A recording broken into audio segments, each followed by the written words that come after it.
Capital asset की बात करते हैं। हमारा क्या है, जब भी हम कैपिटल गेन कैलकुलेट करते हैं तो हम देखते हैं कि वो कैपिटल गेन जब हम जिस पे कैलकुलेट कर रहे हैं वो हमारा कैपिटल गेन चार्जेबल है या नहीं है। मतलब कैपिटल गेन अराइज कौन कौन सी एसेट पे होता है, उसकी एक स्पेसिफाइड कैपिटल एसेट की क्या कर रखे है, डेफिनेशन दे रखी है।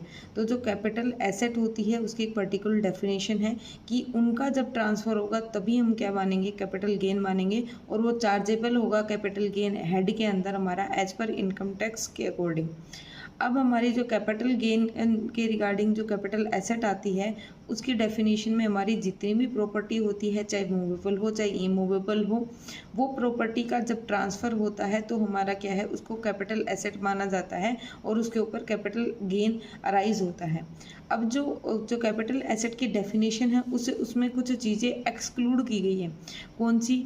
हमारा पहला होता है कि जब स्टॉक इन ट्रेड होता है बिजनेस का, फॉर एन एग्जांपल इन्वेंट्री वगैरह होती है, तो उसको कभी भी कैपिटल एसेट नहीं माना जाता। मतलब उसका जब ट्रांसफ़र होगा तो कैपिटल गेन अराइज नहीं होगा।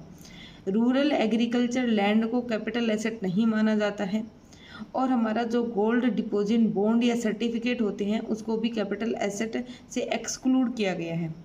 और जो हमारी पर्सनल मूवेबल प्रॉपर्टी जो होती है उसको हम कभी भी कैपिटल एसेट नहीं मानते। मतलब इन चार चीज़ों को हमारा कैपिटल एसेट की डेफिनेशन से अलग किया गया है कि भाई ये हमारी ये नहीं है, इसको एक्सक्लूजन में लिया गया है। बट जो हमारी प्रॉपर्टी पर्सनल पर्पज़ वाली है, मूवेबल वाली है, उसमें चार चीज़ें इंक्लूड कर दी डिफाइन करके कि जो ज्वेलरी होती है वो हमारी कैपिटल एसेट मानी जाएगी, जो आर्ट वर्क होता है उसको कैपिटल एसेट मानेंगे, जो हमारा स्कल्पचर्स वगैरह होते हैं, हमारा आर्कोलॉजिकल स्कल्पचर्स वगैरह होते हैं उसको माना जाएगा, जो कलेक्शंस होती हैं, और ड्राइंग्स एंड पेंटिंग्स को भी हमारा क्या है, मान लिया जाता है कि ये हमारी क्या है, कैपिटल एसेट की डेफिनेशन में आती है।